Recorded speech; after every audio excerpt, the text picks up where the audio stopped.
Welcome, everybody, to Stay Curious. I'm your host, Mark Marquette, broadcasting live from the American Space Museum in downtown Titusville. And today I'm pleased to have as our guest Abigail Glover.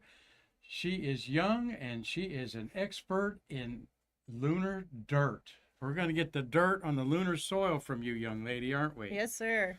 Well, glad to see you. Thank you for coming here. Ellen Brown is in the studio, and she's a space worker, friend of my co-producer Marty Winkle.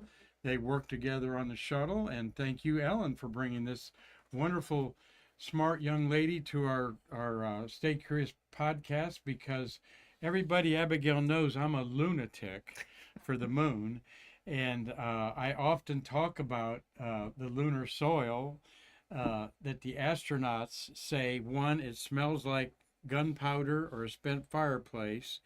And John Young told me it was itchy, like fiberglass. But um, Jack Harrison Schmidt said no, he didn't experience that. And was irritated with me that I kind of pressed about. But John said it was. So we're going to find out from you if that's true or not. Save that for later, appropriately in your talk there. We welcome everybody who's been watching us for 5 years or more. Appreciate everybody. I'm going to get my tablet up here. We'll limit some of your questions because Abigail's got a wonderful PowerPoint presentation that she gives. So I know that she'll probably at some point in time answer your questions. But if it's pertinent and I see it, we'll blurt it out there. But got right beside me here my Charlie Duke signed lunar globe that I've had the better part of 20 years that I got through Kim Poor's business there in Tucson. What was that called? Some Nova Space, yeah. Some of you all might own some Nova Space stuff there. And that's one of my proud purchases over the years there. What a guy Charlie Duke is. You ever met Charlie? I have actually. And what was your impression of him? Oh, fantastic. So sweet. I got to meet him and his wife. Oh, yes, Very of kind course. Yeah, people. yeah. Marty knows him well. He used to host these Grumman Lunar Module events at the anniversaries of the landings, and Oh, wow. it's been my privilege to meet Charlie Duke many times, and I think a lot of you have met Charlie Duke. He really has been giving it away the last 10 years, talking about the experience. But before we get up to that moonshine that's going to hit you all over this weekend, and remember, that's the kind of moonshine you can't get too much of, all right, and not affect you. Tell us a little bit where you grew up and how did you become so smart about moon dirt? Yeah, so I grew up in a small town in Bunker Hill, West Virginia. Now, where's Um, that near? it's in the Eastern Panhandle, about 15, 20 minutes from the Virginia state line. So it's near nothing 'cause it's in West Virginia. Okay. In the Appalachian Mountains. So Yeah. I have very fond memories. We grew up on 5 acres of land out in the mountains, going out on cool summer evenings and Would the moon affect you back then? How oh did yeah. Well, at the time I didn't know what I wanted to do. I lived in West Virginia until I was preteen. And at the time I was very artistically inclined. So my entire family thought I was going to do something related to art or theater, and that STEM really wasn't in the picture at the time. But I always loved looking at my telescope. Every year we would watch October Sky Okay. because Oh, the West Virginia Hokum Hickam. yeah, Yeah, exactly. Yep. exactly. Of So course you love Hokum Hickam from West yeah. Virginia. So we would watch that every single year in school, which really inspired me. And looking back, I kind of had all those building blocks for engineering. I loved working with my hands. I loved being outside and building things, lean-tos. I would go Hmm. dirt biking and four-wheeling with my dad and stuff like that. And we loved working on the bikes and the ATVs and stuff. But it wasn't until I moved to Florida, which of course was after shuttle ended. It was in 2015. So unfortunately, I didn't get to see any shuttle launches. But after I finished high school, my mom kind of sat me down and had a talk with me saying, art isn't really a great move long term because it's so unstable. We don't know if you're going to be able to maintain you know that kind of that kind of work long term. And at the time, she was coming from a perspective of she was a single mom raising 2 kids after my parents had split. So she went back to college in her 30s, ended up Mm-hmm. getting her master's degree in nursing. And so she wanted me to be able to stand on my own 2 feet. And so at that time, I kind of looked back and I said, well, if I could do anything in the world, and I wasn't scared of falling down, I wasn't scared of failing. If there was anything I wanted to be, what would it be? And I was like, well, I would want to be an engineer like Homer Hickam There you and work go. at NASA. Well, I'm a liberal arts guy from the Ohio State University, and I tell people if you want to make money, don't go into liberal arts, become an engineer, all right? And Marty taught me that after I'd met him for about 6 weeks. I go, geez, well, these guys really made some bucks. But anyway, it's what you love, what you do. I have no regrets of my career as a newspaper journalist and photographer for the Associated Press, but an engineer certainly would have been more profitable. But there's all kinds of things that we do in life on there. So, uh, so you went to engineering school at? Well, I started off as a community college student at Lake Sumter State College. I was there from 2016 to 2018 to get some of my prereqs out of the way. Mm-hmm. And then I transferred to University of Central Florida to get my Bachelor's of Science in Mechanical Engineering. And you'll like this, I You see minored it. in astronomy Oh, and good. math. Okay. Yep. Yes. Know your orbital parameters, stuff like that. Yeah, astronomy is a lot more than identifying the constellations. You're doing all kinds of more math than I really thought we would do back in the day. But yeah, UCF. What you graduated? Spring of this year. Okay, spring of this year, and you were given a grant to go to school through Astronaut Scholarship our Foundation. friends at the Astronaut Scholarship Foundation. What an organization that is. Uh, they've been part of our Shuttle Fest a few years and some of our other endeavors. Founded by the Mercury astronauts, the Astronaut Scholarship Foundation has given away hundreds of millions of dollars. I think this year you were among 25 maybe recipients, or I'm not sure for the stats this year, but quite a few last year though. it was around 70 Oh yeah, nationwide. yeah, Yep. and yes, given scholarships. And did you know? Well, it's at the top of the banner of their website. Wally Schirra said the greatest legacy of our Mercury astronauts might be this scholarship foundation and what they've done for kids like you Yeah. on there. So, what was that experience like going to the Hall of Fame last year and rubbing elbows with about 25 astronauts? So it was absolutely breathtaking. I never would have imagined that I would have the opportunity because taking a step back, the whole reason I knew about the Astronaut Scholarship Foundation was because of the visitors complex. Okay, There's that big old statue of Alan Shepard you looking bet. up. And on the plaque, it talks about Astronaut Scholarship Foundation. And when Heroes and Legends first opened in 2017, my best friend came to visit from West Virginia, and I told her we have to visit so that you Huh. can see this new building. And I saw that plaque, and I was like, what on earth is the Astronaut Scholarship Foundation? So I Googled it, was immediately like, wow, this is so cool. I want to do this, and started looking into how I could do it. I saw that UCF was on the list of schools, and that's actually the reason I chose to go to the University of Central Florida.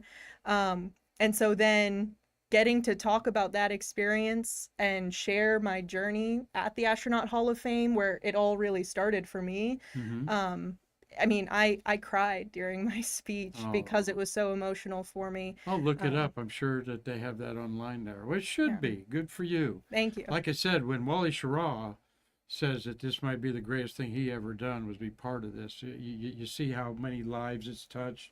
Not just your life, but your whole family's life, your future. Yeah. Nice people like Ellen Brown over here that are always going to be in your corner. I mean that in a good way. It's really fascinating. And every marketing person's going out there. She became an expert in lunar soil because she saw UCF or the ASF on a little plaque out there beneath Alan Shepard. That's interesting. That's very interesting there. So where did the passion for the moon begin, and specifically then go to you knowing a lot about moon dirt. Yeah, so as I mentioned, my degree was in mechanical engineering, and originally I started at UCF with the goal of becoming a rocket scientist. I wanted to work on the rockets, I wanted to help with the launch, and I knew UCF would be great for that because they offered a program where mechanical engineering is very closely tied with aerospace engineering. So Mm-hmm. you can go for your bachelor's and get your master's in the other within a year. And so that was kind of the original Oh, that's goal. good. Yeah, but a couple years into the program, a lot of things changed. I actually fell down quite a few times. There were a couple semesters where I wasn't doing so well in my classes. I was worried I wouldn't be able to pick myself up, but managed to get through it. And when it came time to start getting some work experience, one of my close friends said, maybe look into research if you're not getting any hits on the internships just yet, because research is a great way to start getting exposed to the scientific method and hands-on applications of these things. So she said, reach out to some of your professors that you've enjoyed and see if they have anything. And at the time, I was really enjoying my astronomy classes. And Mm-hmm. so I was reaching out to my astronomy professors, Dr. Umberto Campines, who worked on OSIRIS-REx.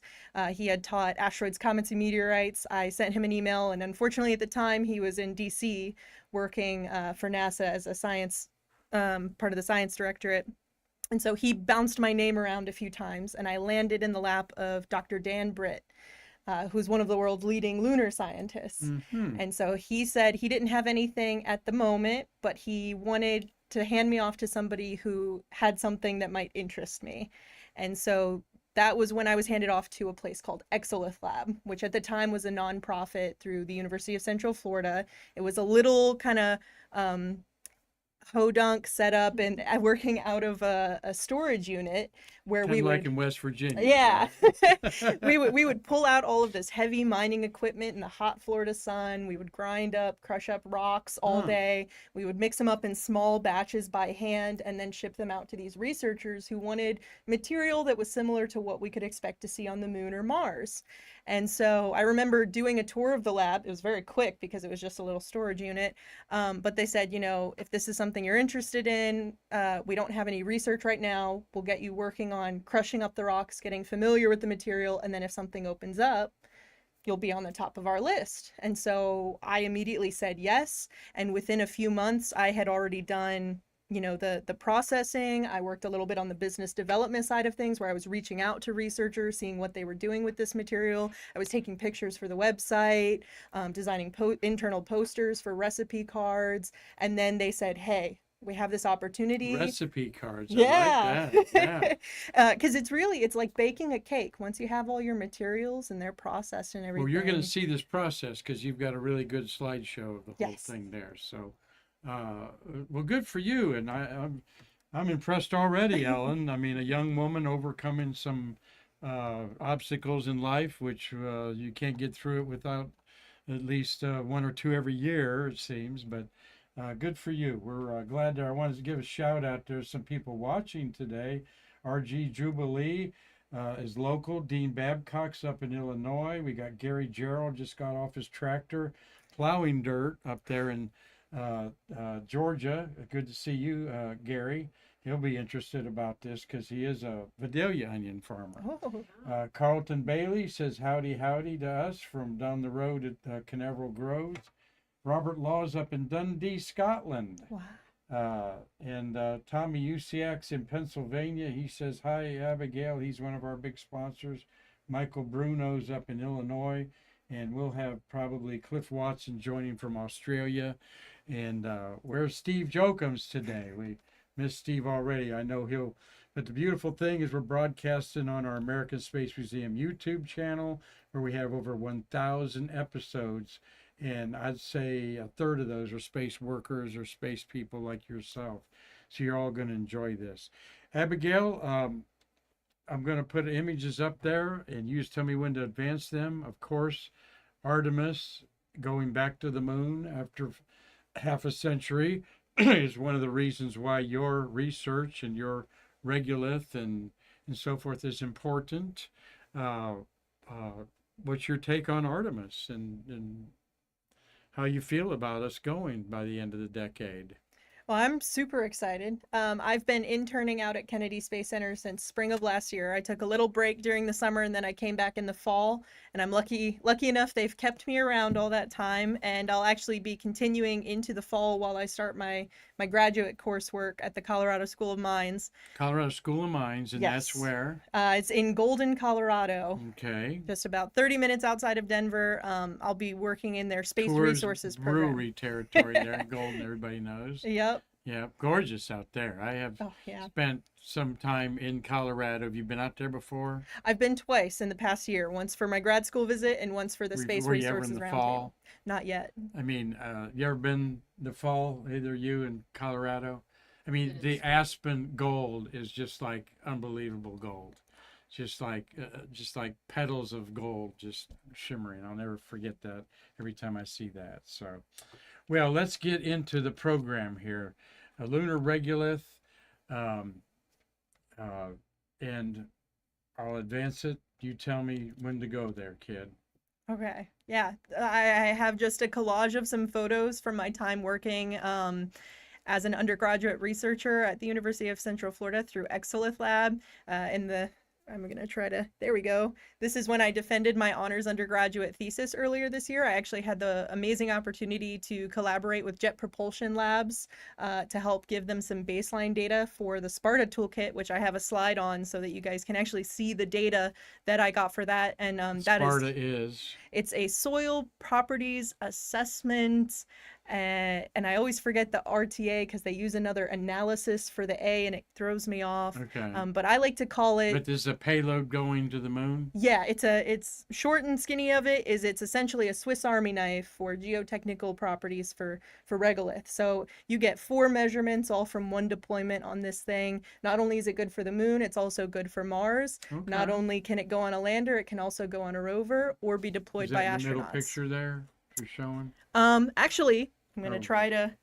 Oh, Yeah. too far Marty over. opens his arrow there. Oh, perfect. So me holding up the This one. the silver kind of weird looking thing close to my head, down. Here. Oh, and No, one the more middle over. there. One more over. Yeah, you right go. there. So that is actually a test unit that I took a pre-existing model that they had and modified it and got it machined at the UCF machine shop. So that is the actual test unit that we used for all of our testing for the Sparta toolkit, which I'll talk about here in a minute. But I was so happy to have all the testing done. I was like, I don't even have a picture with this thing. I need a picture. And so Okay. I pulled it up and took an image. But that picture right next to it, with me doing the little peace sign, is actually me. Lunar wheel. Yep, working with an LRV replica wheel from NASA. We got it on loan to do some of our initial testing. So that's close to what the Apollo lunar rovers were. Yep, there's only 12 of those in existence, and 4 of them are on the moon.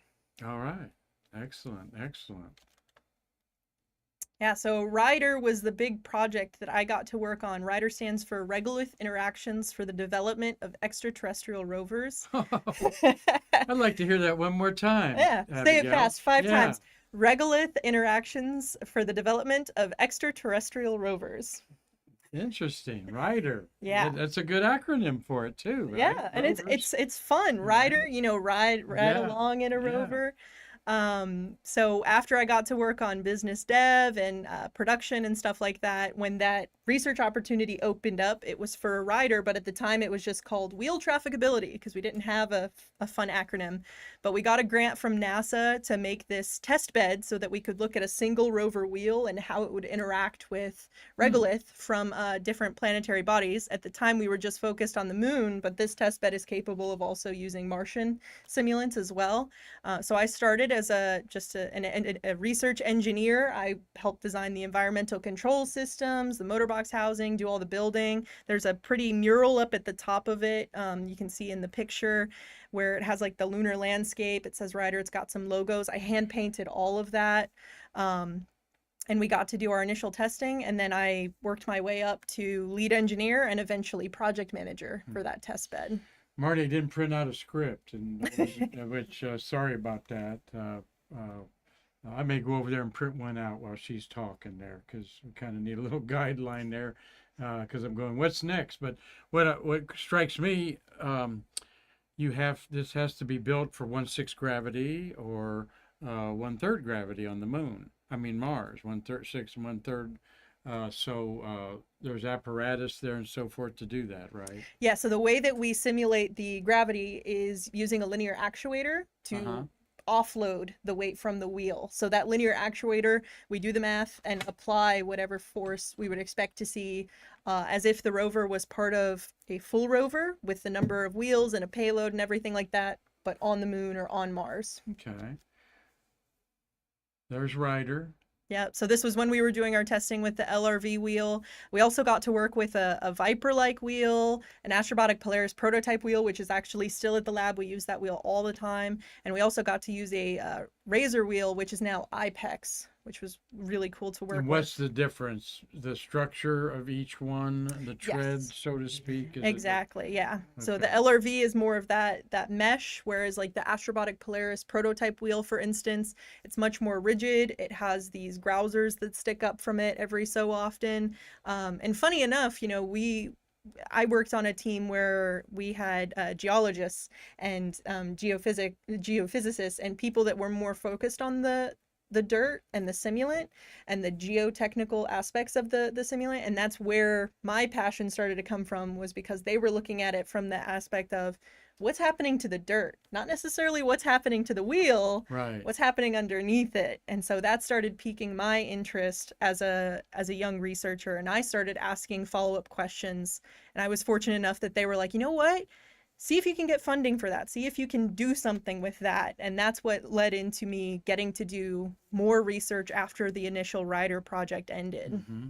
Michael Bruno's got a nice question. Have you ever worked with real Apollo samples? I haven't had the opportunity, unfortunately, but Dr. Dan Britt, who was my undergraduate thesis chair, he has worked with them. And he was one of the leading planetary scientists who helped develop Exolith Lab through CLASS, or Hmm. Center for Lunar and Asteroid Surface Studies. So many acronyms. Yeah. But he's gotten to work with the Apollo samples before. Okay. I'll bet there's some layers of clearance to do that. Oh, Did you yeah. ever talk about that? I'm not yet. Hopefully one day. We'll see. I'm going to put this up there. Yeah, Marty, I will print a script for us. Kind of hard to know what we have here. These are those different types of wheels. So on the Gotcha. left-hand side behind you is our Astrobotic Polaris prototype wheel. Okay. And then above me, that's my graduate student mentor, Jared Longfox. So he's Okay. currently working on his PhD, and he's holding the Viper-like wheel. And then on the other side, over here, that is actually a 3D printed wheel that we've had the opportunity to work with, which is, in my opinion, super cool to see, because this opens up the possibility for anybody around the world who wants to do testing on our wheel rig. Even if they can't come to Orlando to test it, they can send us a 3D print file. We can print it in-house, tap it onto Rider, and then test it for them and send them all the video and data back. You mentioned Orlando, University of Central Florida. That is the Orlando College campus there. Of course, University of Tennessee people know that because the coach went from UCF, went to Tennessee there. That's a good point for me to go over there and print out something we need for you to talk about the moisture content of lunar regolith. All right. All right. So one of the first questions I had was, I mentioned I worked on the environmental control systems for Ryder, and if you've ever been to Florida, you know it's hot and humid here, and that humidity isn't present on the moon like it is in Florida. And so my big question was, how is this humidity affecting the moisture content of the regolith? How are we drying it out?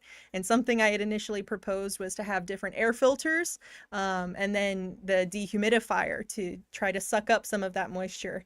And then I was like, well, how much of a difference is that dehumidifier really making? And so this study focused specifically on that.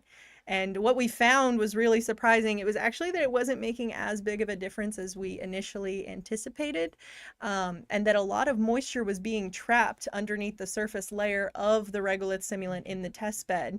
So when we're compacting it, and when I say compacting is we wanted to get the the dirt, the regolith simulant, to a similar density to what we would expect to see on the moon. So we would fill it up with a known volume of the simulant, and then we would take these big boards with vibration motors on them and vibrate it down to get it to a specific height so that we knew the density.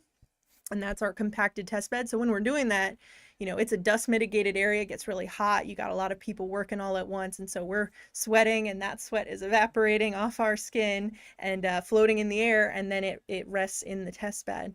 And what happens is elevated moisture content in those layers of the simulant. And so when you compact it all down on that final layer and it's just sitting static like that, it stays pretty constant underneath that surface layer, which was really shocking to us. So, but it was good to know. We learned a lot from that, and we were able to simulate the airflow within the test bed to see the areas that were drier versus the areas that were a bit moister. I'm not sure. The next one, Marty. Next chart. Next slide, please. Oh, this one's short and easy. I got the wonderful opportunity to work with the Lunar VISE team, and VISE stands for Vulcan Imaging Spectroscopy Explorer, which is actually a mission that'll be going to the Gruithuisen domes here in the next couple of years. But it's a UCF-led mission. It's a payload that'll go onto a rover, and the hope is to explore these areas in situ so that we can learn more about lunar evolution. And I got to work with some wonderful postdocs, Pratik and Ben, and look at how the spectra and the thermal imaging changes based on rover wheel compaction.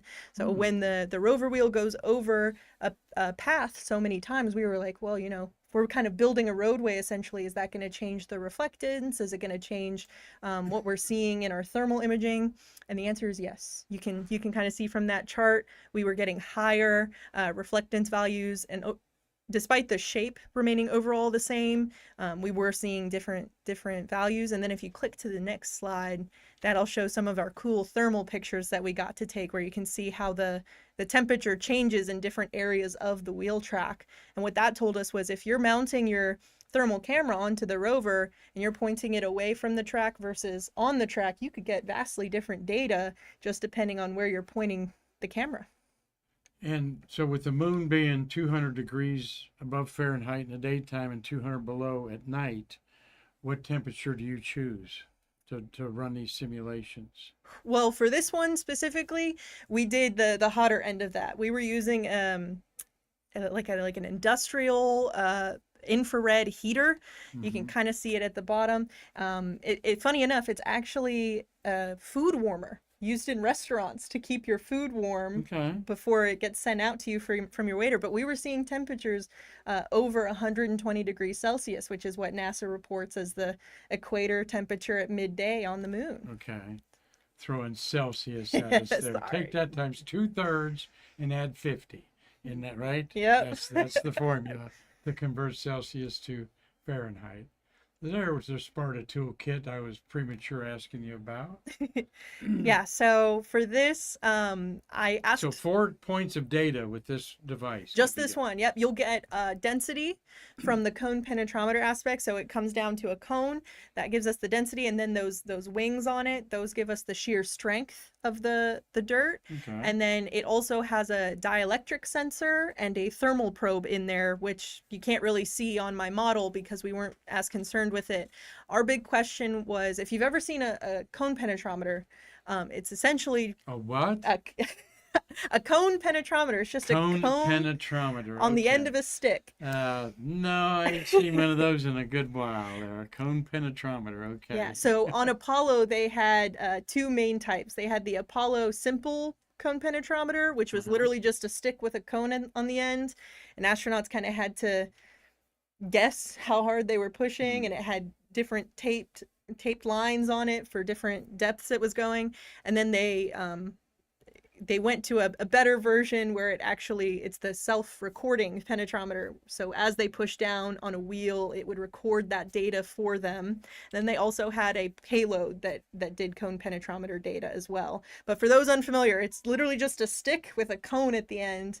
And based on how much force is acting on that cone, you can determine the density profile of the soil that you're pushing through. Sure you can. That's awesome. I am enjoying this conversation with Abigail Glover.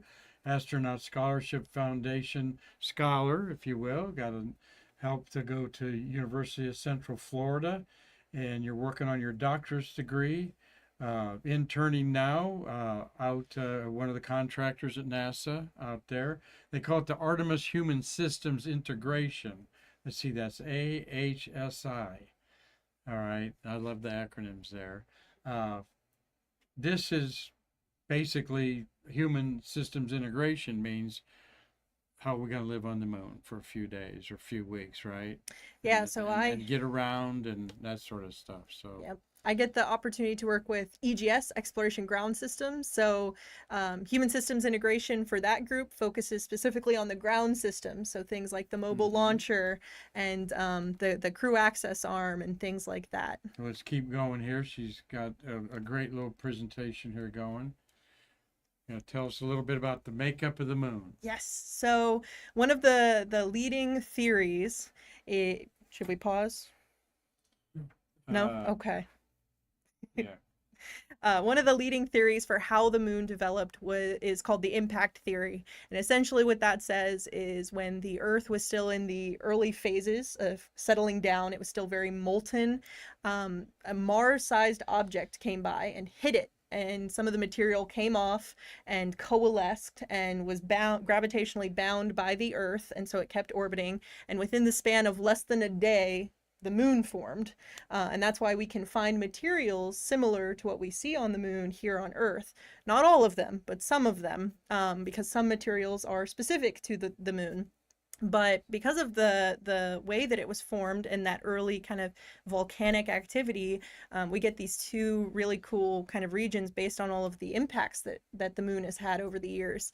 So we've got the highlands and the mare, and the mare are the dark regions that you see when you look up at the moon. And the reason that they're darker is because they have more basalt and more bronzite. And basalt is an igneous rock.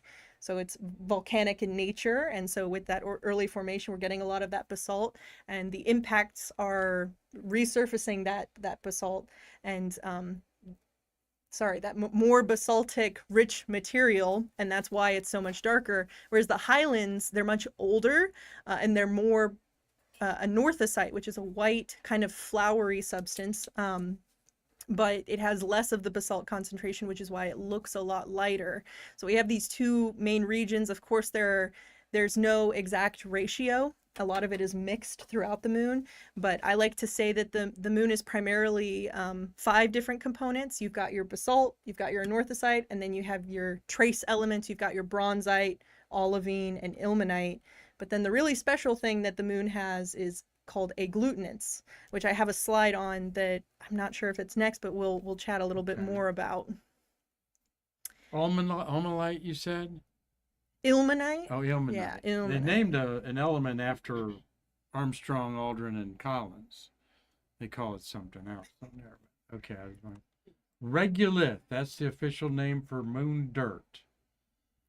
Tell us about that. What's it like? Yes, so it's unconsolidated rock. When you think about when the moon was cooling, it was a lot of rocky material that's been just bombarded over the course of millions of years. And so because there's not any kind of erosion on the moon like there is on Earth, all of those particles are staying very jagged and rocky. So that's what makes the material so unique compared to an Earth soil. Additionally, there's no organic compounds. So it just stays that really coarse, rocky, dusty material that we've seen from the beginning. And you can go ahead and go to the next slide. And this kind of shows how it's stacked up. During that formation, we get these different areas. And we really are still learning about the moon, because when we did Apollo, we didn't go too far into the surface of the regolith. We only went a few meters, and that regolith is generally at least 4 to 5, but can be up to 10 to 15 meters thick. And so we use other kind of data to determine what goes past that, but we're still learning about what's past it. And I feel like, Mark, you're the type of guy that would like when I learned about this, it was super fun. The mega regolith is one of the layers of the moon. So that's mega regolith. The mega regolith. But that's just a fun word. Yeah, But it is. Absolutely. That is the first layers or beneath that layer? beneath it, yep. Beneath there. Of course, they're bombarded by micrometeorites that artists, before we went to the moon and saw it from the orbiters, had jagged mountains. All of your Chesley Bonestell and all the great artists had jagged mountain, like Rocky Mountains, you know. And but because of this bombardment, they're soft and covered with this regolith, right? Yep. That was a big surprise to everybody when we first saw the pictures. And so this kind of shows a breakdown of some of the different materials you can see when you're looking at regolith, because it's made up of so many different things from how unique the moon's formation was. So we're getting like volcanic rock chips and glass beads and impact glass beads from those micrometeorites. I mean, they come in hot and they instantaneously turn the components of the regolith into glass, and then that gets broken up over time. And it's really interesting to see, because when you're looking at this material as a whole, it just looks like a gray, light, powdery material, but really it's got a lot of different components in it. And I believe the next slide will talk more about that agglutinin, that really special material I mentioned. Maybe I think that's it. Okay. Yeah, we've got your. Thank you. Well, I'll go ahead and talk about them anyway, since it was mentioned on the last slide. So agglutinins are very unique because of how they're formed. And the way that we do that when we're producing simulants is we'll take a dish of material, either straight anorthosite or the simulant that we're working with. From Earth. From Earth. Earth made, and we'll put it under a giant lens. There's actually a guy going around on YouTube. He has a similar... He designed one. He calls it his solar death ray. Okay. And that really is what it is, because as soon as the sun goes through this lens, it's instantly hot enough to melt this powder. Ooh. And turn it into a glass. And so we made the agglutinants by creating a kind of long string of this glass over time and tracking the sun, and then we would take that shard of glass, we'd put it into a mortar and pestle and grind it by hand, and then get the right particle sizes. But essentially it's a material that is made from the components that are already on the moon, from those impacts, that are then kind of ground up, churned back into the regolith itself. But then it's very unique because of the space weathering that happens on the moon. So you're getting radiation and things that are coming at the moon that are also put into those agglutinates as they're formed. So this is a slide that I thought was fun to include, because a lot of people do call them soils, and I've even seen them in official NASA reports. And if you talk to different geologists or different planetary scientists, some of them will get very upset from them being called soils. Oh, really? Because soil kind of inherently, we think of earth soils where we have those organic compounds, we have that erosion, and so people will get very passionate about it. It's not a soil, it's a dirt, it's a dust, it's nothing in it to grow Vidalia onions. Right, unfortunately. Right, we have to add to it to get the Vidalias. But and can we? Do you think? Yes, I think we can, because there's a lot of work being done on the biology side of things for growing plants. And actually, I think one of my later slides, there's actually a competition that's hosted every year called Plant the Moon and Plant Mars. Okay. Where elementary school students, middle school students, high school students, college students, even professionals can participate in this challenge, where they get a bag of simulant, either lunar or Martian, and they can try to grow something in it, and they have to record their entire process, and they submit it back, and then they get kind of judged, kind of like a science fair. I was just going to say, I judge a lot of science fairs every year. I'd love to see something like that from a kid. Are you going to talk about adhesion and techniques to maybe build things out of this down the road here? Is that part of your program? I don't have a specific slide, but if we wanted to talk about it now, we could. We've had a couple questions here from, by the way, Cliff Watson in Pomona, Australia. He's in the middle of winter there, and he's just suffering like we're suffering here in the middle of summer with heat. He says it's got to be very abrasive stuff. Yes, it's very abrasive. We have to wear a lot of PPE when we're manufacturing this material, PPE. personal protective equipment, Okay. Those because liberal arts people out there. because it's very rough, it's very coarse. It's hot in Florida, so we would wear t-shirts and then always wear jeans in the lab. But when you're wearing t-shirts, that leaves a lot of your arms exposed to the material. And if you're churning up a lot of that dust, Uh-huh. it tends to stick to you because you're hot and sweaty. And then you'll be moving and it'll rub up against your skin and it can cause a lot of irritation. Some people, it's not as bad. Some people have very sensitive skin, but yes, it is very rough, very abrasive. Michael Bruno wanted to know about building structures with the regolith. Do you think it requires some kind of glue or binding agent? Yes, so there's a lot of discussion in the community right now about how we're going to tackle construction on the moon because it's such a unique environment compared to Earth. First of all, because of the regolith, but then also because of the gravity difference.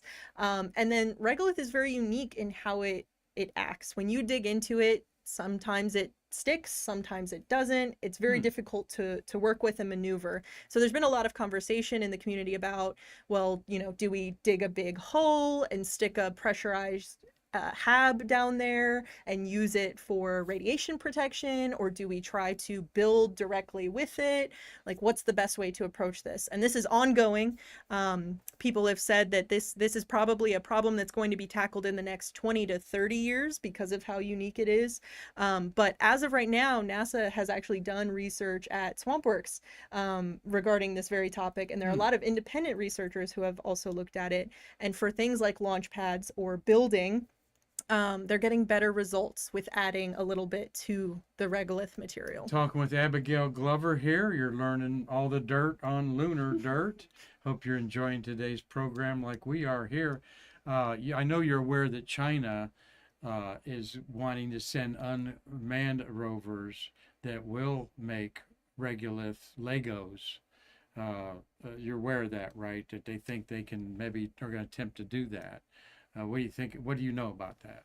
So I'm not too familiar with all of the processes going on with that. I know that they're trying to do it, but I think it's a great first step. It's not going to be the end all be all because at the end of the day, we are going to need pressurized housing to be able to work in without a suit. And as of right now, a regolith Lego is not going to be able to sustain that. But that's going to be an enormous leap forward for understanding manufacturing on the moon, for understanding how we can construct launch pads in situ or at the site when we're there.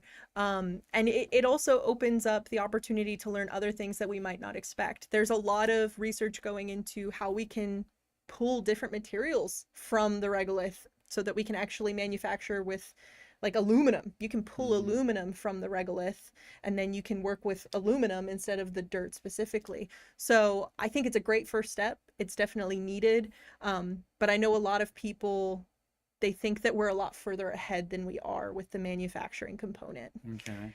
Yeah. Harrison Schmitt, Apollo 17 astronauts, crazy about the oxygen 3 on the moon and all that can be done with it, apparently, too. You aware of that? O3. I'm familiar with the helium-3, which is a very big topic of discussion right now. It has really big implications for energy. Right. And it's stable Maybe I on the am moon. wrong and it is helium-3, but good. Marty's got a question there. Yeah, I think I saw on TV, I think 60 Minutes maybe, they talked about heat and basically melting the regolith. And actually, RG2 believes it's basically asking the same thing, going to be baked like a ceramic. Yes. So there's a lot of different types of what's called a sintering, to sinter the material.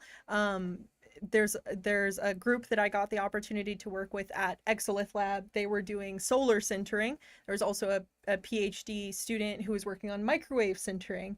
And then there was this really cool company over in Spain called Tragener Music Instruments, I believe. They actually specialize in making washboard instruments, but one of the folks who worked there was very interested in musical applications for regolith. And so their lab actually developed ceramic bells out of regolith simulant, because their idea was, once we get to the moon, you know, it costs a lot of money for us to send stuff up there, and it's in our human nature to be artistic and to be creative. And so how can we create an instrument when we're there so that we don't have to send it up with us? That's and so they actually interesting. developed a ceramic bell from it.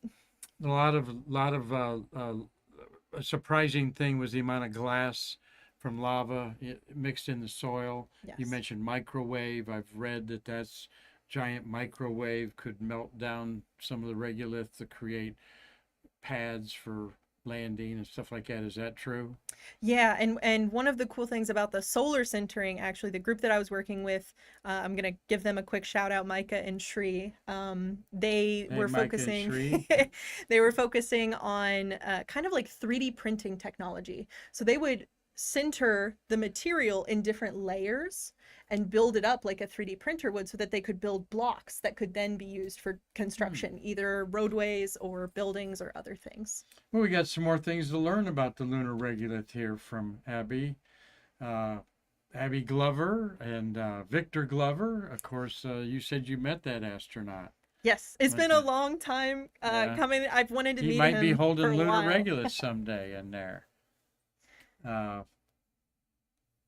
Yes, go ahead there. Our history of the moon. Yes, so this is one of my favorite quotes to kind of wrap up how much of a problem this dirt is, because a lot of people don't really understand the impact that it's had. So this is from Eugene Cernan. He said, "Dust is probably one of our greatest inhibitors to a nominal operation on the moon.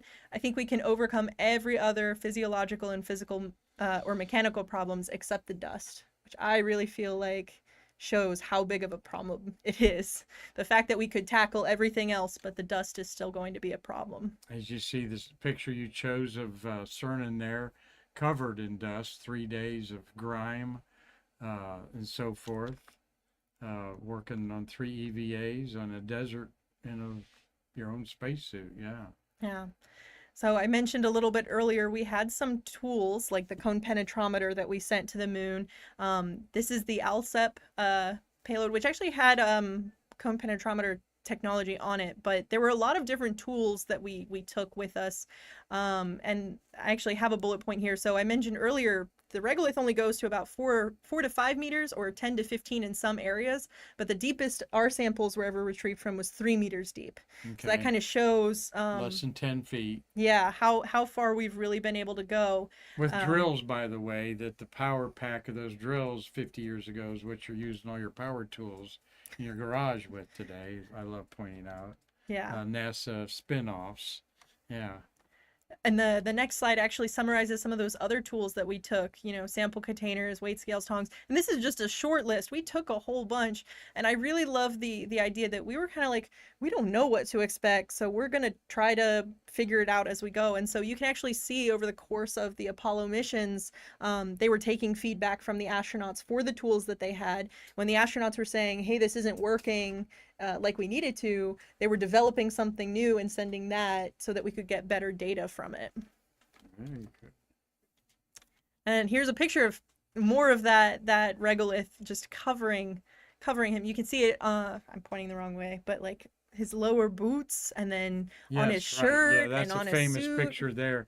They did bring back those spacesuits, the only ones they brought back, Gene and Jack. And yeah, just look at his facey, grimy face and all that. And so what does it smell like? You know, I don't know what the real deal smells like, but the simulant itself, to me, it kind of smells just like a dust, like a, I don't know how to best describe it, but like walking into an old building that's covered in dust, it kind of, not musty, but you can tell that there's stuff floating around in the air. Right. Yeah. But you don't have the impact that they talk about of like Right.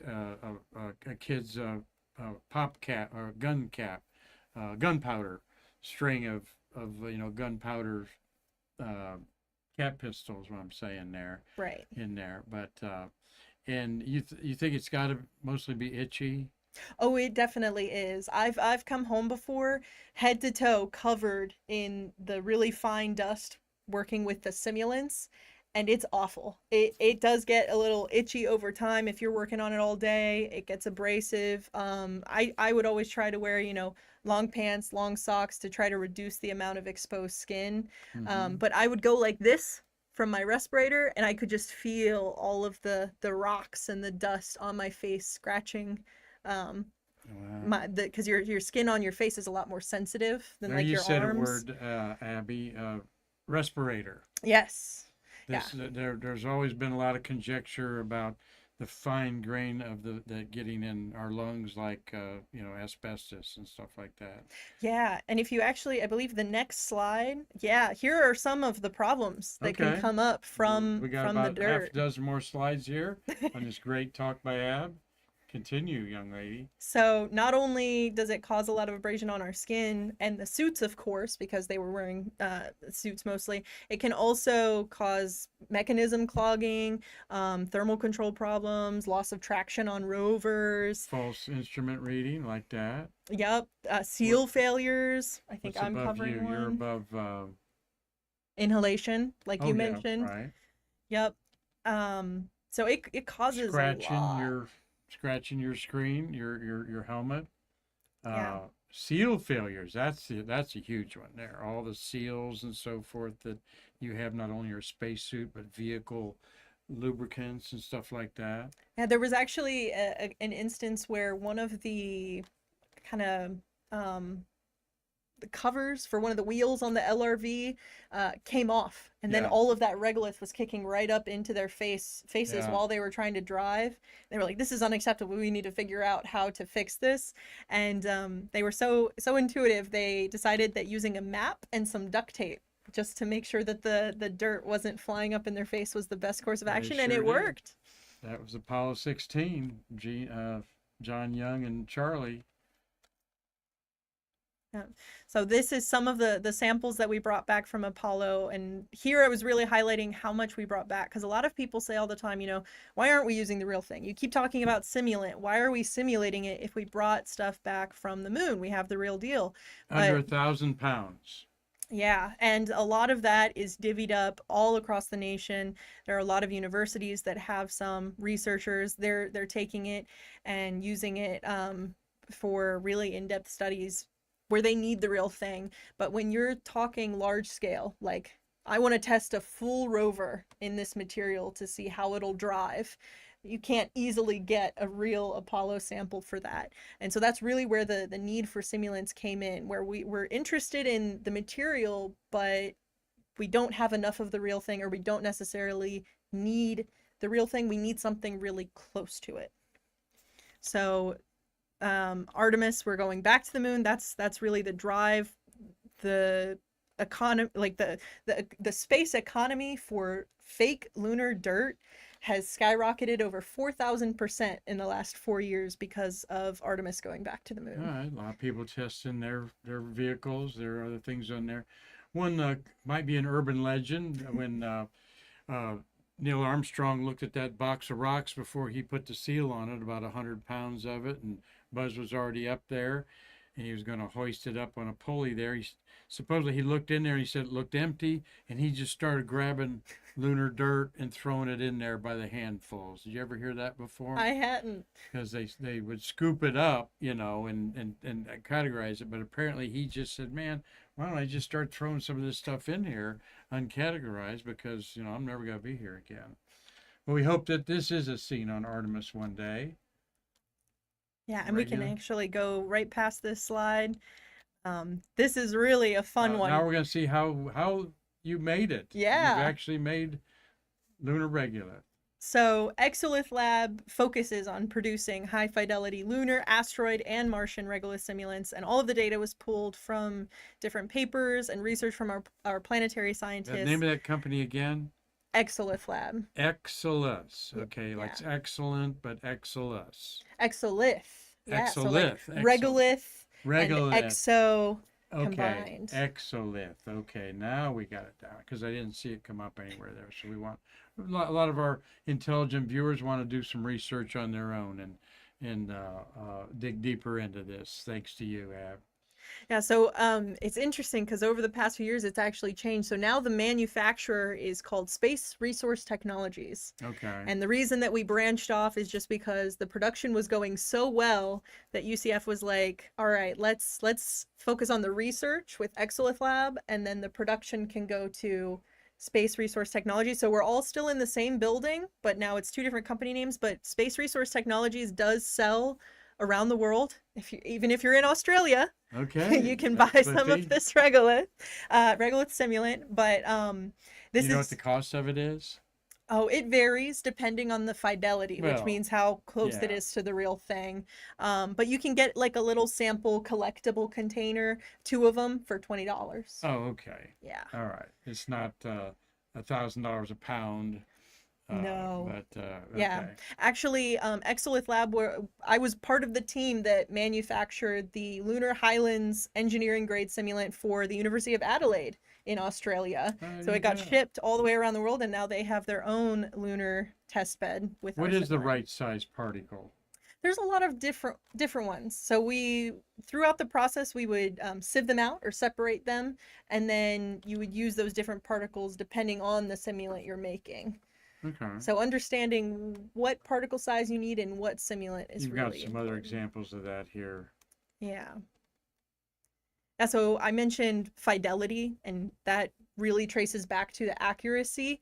So for me, as somebody who was focused on rover wheels, I didn't need those really trace minerals, the bronzite, the ilmenite. They don't make that big of a difference. I just needed a material that would interact with the rover wheels the same way the dirt on the moon would. And Uh-huh. so for that, we look at what's called an engineering grade simulant, and that's just an orthosite and basalt, and it has all the same very close geotechnical properties to the real thing without it being very costly in manufacturing and having those smaller elements in there. But for somebody who's growing plants, those could make a big difference in growing your Fidelia onions. And so Uh-huh. you want to make sure that you have those materials in the simulant as well. So that would be a higher fidelity. And then for somebody who's looking at stuff that maybe needs agglutinants, that's an even higher fidelity. And so I do like to point out, we'll never be 100% accurate to the real thing, but we can get pretty close depending on our testing needs. Go to the next slide here. So this is talking a little bit about some of the regolith simulant distribution within NASA specifically. So I talked a lot about Exolith Lab because my research experience was focused there for the last 4 years. But now I'm transitioning to the Colorado School of Mines, and they have their own simulant that they work with. They've got their own test beds that are filled with their own material. And I had the wonderful opportunity earlier this year to visit the Johnson Space Center and talk with Hannah, who works as part of their lab, the Astromaterials Research and Exploration Science Division, where they categorize a lot of these different simulants from different places. So NASA actually has their own simulant called JSC1 and 1A that they manufacture. And then you've got places like Colorado School of Mines, you've got places like Michigan Tech or University of Central Florida that make their own. And so NASA's doing a really great job of getting these samples, categorizing them, working with them, and they're actually in the process of making a database so that we can keep a log of all these different simulants and where they're located. Who knew, right, Dave Stange? All this research going on, and like you said, 4,000% increase in people doing this. So that's like in more, 10 times of what was going on of just a few years ago. Yeah. And winding down here with Abigail Glover. Hope you're enjoying this as much as I am. Being a lunatic, I'm just amazed that there's so many institutions and people involved with wanting to know what is it like to drive on the moon, what to build things on the moon, and all the properties. So here's more distribution? Yes, yeah. So I mentioned Michigan Tech. They also manufacture their own, and they're very unique because their lab also focuses on icy regolith, which is a really big deal because, we're going to the lunar South Right, Pole. yeah. We have those regions that are permanently shadowed, where we have the icy volatiles, and so Michigan Tech is focusing on how can we extract these, and the best way to do that is to have a simulant that's more accurate to what we would expect to see. And if you just order a bag of simulant from Space Resource Technologies or Colorado School of Mines, you're not going to get those icy volatiles. Whereas Michigan Tech, they have a big freezer where they keep it and work with it. And then you have other distributors around the world that are making this material as well. I also mentioned NASA makes their own. Iowa State, I believe, they make a simulant, but funny enough, it's not necessarily to work with for biology or things like that, and it's not very accurate at all. It's made out of like fly ash and cement and fine sand, so not mineralogically That's how I accurate was going to make whatsoever. mine. Yeah, we've got a display here with the boot that I talked to you about, and that's what I was going to do. Is University of Tennessee involved in that? Because there was a geologist, Larry Clark, that used to bring Harrison Schmidt always there to talk about stuff. So I didn't know if they were in the game. So I'm not UT. sure if they manufacture their own simulant, but they are actively engaged in the community because they were at the Lunabotics competition earlier this year, which I believe I have a slide about a little bit later. Okay. So Yeah, we I can love touch I more on love that. coming in the building when that's going on. I do try to catch that at the K Space Center. We're winding down here with this fascinating talk. Where are you going to learn about the soil of the moon? Nowhere else but here on Stay Curious. Tell your friends that they got to watch this program. The moon's going to be shining down on us here the next week as it's full on Saturday. Sturgeon moon we were talking about. Yeah, sturgeon's a fish, but did you know it's a fish that's been around 250 million years? We'll talk about that Monday on Stay Curious. So, Abby, what's going on here with the centers that are using this? Yeah, I'm gonna duck down just a little Well, bit. I can make it small there. So this is just a map summarizing all of the different NASA sites across the U.S. that focus on, well, not necessarily focus on, but they have an active hand in regolith research. And when you say that, a lot of people think of, okay, well, where's the test bed at? And there's really only two locations that have a test bed. We have the largest one here at Kennedy Space Center. Oh, that's the Through largest SwampWorks. one. Yep, it's Okay. what is it, 120 tons, I believe. Okay. And then the next one is over at Ames in California, and that one's only about 8 tons of simulant, so a lot smaller. Now, May I interject? yeah, of European course. We've had guests from Europe on here, and ESA, particularly Alex Carl. Hi, Alex. And ESA Eurocom. He's brought slides of their lunar situation over there that they're testing things on. Are you sharing the knowledge with European companies, or there's other companies out there making their own lunar dirt? So I'm sure there's other companies out there making their own. We have shipped to ESA before. We've shipped to lots of folks over in Europe. Funny enough, when Exolith Lab was developing our test bed, originally it was world's largest regolith test bed. And then I believe over in Europe, they made one that was a bit bigger. And so then we had to say, oh, it's the world's largest lunar highlands regolith test there bed. you So we go. had to specify. But now even NASA is building one at Johnson Space Center that's anticipated to be bigger. So everybody's thinking much bigger in terms of testing. Yeah, they got to put actual vehicles in there to test or something Yep. like that. So, community outreach. Yeah, so What we're doing today, what you're Yeah. doing today. Been a very good job you're doing today. I appreciate you so much. Tell us. Thank you. Yeah, so I mentioned Tennessee coming to Lunabotics. So for those unfamiliar with the Lunabotics competition, it's hosted by NASA every year, and it's an opportunity for university students to try their hand at systems engineering and develop a rover that can perform certain tasks on the moon. And for a while, the big focus was mining for ice, but the past 2 years have actually been berm building. So it's just building a mound out of the regolith for construction. One of the big contributors to that is Caterpillar. So they're very focused on, construction methods on the Makes moon and sense. autonomy. And Beat Peterbilt to the moon, and yeah, exactly. And so UCF has had the wonderful opportunity last year and this year to co-host the competition. So the preliminary competition was hosted at Exolith Lab in our 120-ton test bed, and then the top 10 finalists got to compete at Kennedy Space Center. that's at the Education Center there, where the Astronaut Memorial Foundation, the Mirror people, and National Space Society and other ones are there. So yeah, when I'm on the campus and that's going on, I always want to try to sneak in there and see the kids working on that. And it's really amazing. They're all got their own little. It's like a almost like a sporting event with everybody's got their own little bench, so to speak, or a little area where they're working on their vehicles and stuff like that. And they got their college flags out, and it's a lot of fun. Oh yeah, and it's But always serious fun. Oh yeah. Yeah. Very good fun. And the students are always so excited to talk about what they've worked on and how they've contributed and how the competition is going.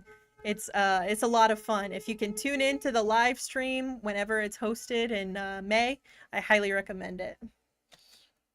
Well, impact and expeditions for the future. Yeah, so this is my kind of wrap up slide before my last picture. This is kind of a look out to the future. I talked about a lot today. We talked about a lot today. Construction on the moon, what makes up the moon, Absolutely. We're and so happy to do that. Really, it's yeah, very eye-opening to everybody there. Um, I mean, you mentioned some of the companies like Caterpillar. Uh, uh, they're obviously supporting some of the research and stuff like this in there. Anybody have somebody that would like to go and pursue what you're doing? I think you've seen a great example of just keep after your dream, right? yeah. Where do you hope to take this? Where do you hope to be in 20 years, like Ellen Ooh. over there, just a mere 20 years older than you? 20 years. I'm hoping by then I have my doctorate degree and I get to work more with the material. Hopefully stay with NASA, but I'm a lot more open to commercial providers. Originally, when I first started my journey, I was it has to be a NASA, all or nothing. But over the years, the space economy has changed, the research has changed, everything is in the process of changing, and so in 20 years, I just still want to be working with dirt, whether it's fake or real. I want to be working with moon dirt. Do you have a desire to hold that moon dirt in your own hands on the surface of the moon? 100%. If I had the opportunity, I would go in a heartbeat. Good. I hope you do. I hope you do. As we show what this is all about is going back to the moon and eventually Mars. And I enjoyed it so much. This is really a great education for our audience out there, and anything that we didn't ask you that you'd like to share. I don't think so, but can I say a couple quick Oh, thank yous? absolutely. Anything you want. Awesome. So I do want to thank you guys for having me out today. I really appreciate having the opportunity to chat. I also Well, I want think everybody there's going to say the pleasure's ours. Dean Babcock says nice presentation. Yes, it's a lot of good positive comments there from our regulars. So well, thank you were you on. all for watching. And also thank you to the Astronaut Scholarship Foundation, to Ellen, to Clicks, Aries.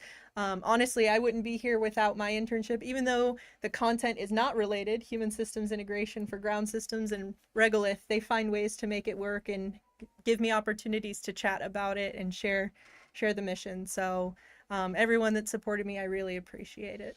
Elena was watching from South Africa. She's Wow. a regular watcher there. And we know that other people will be wanting to share this. We appreciate you sharing this in your work environment. We hope you new people that have never seen Stay Curious before come back and try us out again. Monday through Friday, we do space history. We do a lot of astronaut birthdays, shuttle astronauts. We talk about the shuttles of the month. 9 beautiful shuttles were launched in the month of August. Wow. 5 of them were Discovery and 1 each from the other orbiters in there. Things like that you'll learn on a daily basis as the American Space Museum for over 25 years has been preserving the birth of the American space age right where it began here in Brevard County. And once again, we're so glad that you found your way here to enlighten us. And you're always welcome back. And please stay in touch. We want to know, I'm sure lots of you'd like to know and hear from you occasionally what's going on. So thank you so much. Tomorrow, I'm going to take a break and do some personal business, and Marty's and Raj are going to rack up another repeat performance that we know you'll enjoy. So I'll be back Monday, and yep, we'll talk a little more lunacy about that Sturgeon moon, catch up on the Space X Crew 10 coming back to Earth tomorrow. Hope all that goes well. And so thank you, Marty, for a great job on Streamlabs there. Ellen Brown, thank you for bringing us this wonderful lady. Ellen Brown, look her up. She did a wonderful program with us a couple years ago. You said you looked it up on there. And we appreciate everybody supporting the American Space Museum, your favorite nonprofit in this way. Why don't you bring Ellen up there? Come on. Yeah, Ellen, come on over here. Sure. Well, because I know some women are camera shy in there. This is Ellen Brown. Hi. Your husband David, also He did. on our program here before. Tell us what you do out there at the Rocket Ranch. So I am also on the Clicks contract. I work for Aries. I am the systems engineering and integration manager that Abigail is one of our great interns with for the summer. Yeah, you're going to hate to lose her, I'll bet. I know, but she's going to stay on with us part-time and be able to support us from Colorado in the fall. Yes, hopefully back in spring for the launch of Artemis 2. So Excellent. We love our interns, and we try to keep them on as long as we can. Marty getting a picture of us there. He's going to share with it. We need to have you back to talk, give us an Artemis update and what's going on, but keep bringing us awesome guests like this. Okay, And, we'd love to. we've, I've been bugging you every time I see you, but thank you so much. You're welcome. You're a You're good welcome. friend of the museum, as well as Marty, and just thank you so much for all that you do. Just stay right there as we do go out together here, and tell everybody that we're grateful for your participation. Tell your friends to share, subscribe, and like us. We're up to 4,000 viewers on YouTube.